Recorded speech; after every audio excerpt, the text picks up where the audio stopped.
Well, the federal government will make an announcement this morning related to the ongoing trade dispute with China surrounding the export of Canadian canola. Andy Bell joins us now from BNN Bloomberg. Good morning, sir. Good morning. So Canadians don't often think about canola, but it is a huge industry. It's massive. And the impact of this trade war with China, they're really feeling the pinch. So what can we expect today from the government? Some kind of cash flow help for the farmers. This is a huge crop. It's Canada's biggest crop, or at least one of them.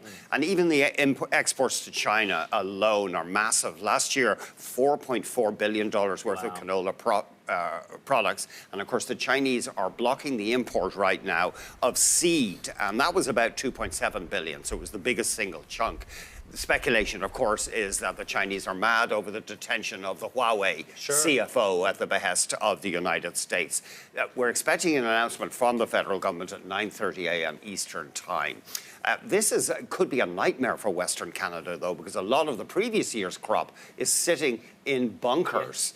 And so it's I mean, the prairie economy, Alberta and Saskatchewan are ground zero for growing this crop. It doesn't mind cold. It likes that those prairie conditions. But Andy, with 40% of our crop going to China, if it doesn't go there, what can we do with it?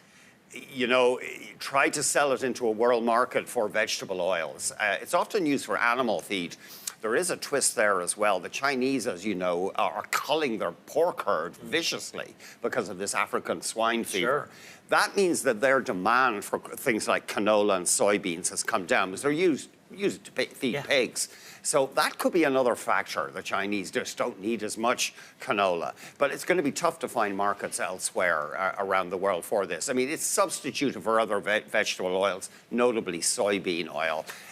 It's just another example of if you just rely on one product. And some years, apparently, it's 40% of the crop receipts on the prairies, one product, and you're very dependent on one market, you're vulnerable. But are there other countries out there who might want to pick up the slack, pick up the demand? It's hard to...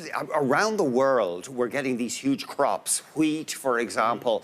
Around the world, agricultural overproduction is a problem in every jurisdiction, certainly every developed market. Farmers are just so darn good at increasing productivity. So this is a real problem for Western Canada. So when all is said and done, are we going to have to course correct on our own and find a way to produce less of this? Yes, probably have to diversify away from canola. It's been, I mean, the current crop in its current genetic configuration is a Canadian invention. It's been a huge success story, but it looks like we may have become too reliant on it. Well, it'll be very interesting to see what sort of help the federal government hands to our farmers. Yes, that's right. I mean, I suppose some of them might think about switching to outdoor cannabis growing. And this is at what time can we expect this today? 9:30 a.m. Eastern Time. Andy Bell, thank you very much. We appreciate it. Thanks a million, Ben. And of course, people can follow this on BNN Bloomberg. We'll be all over it.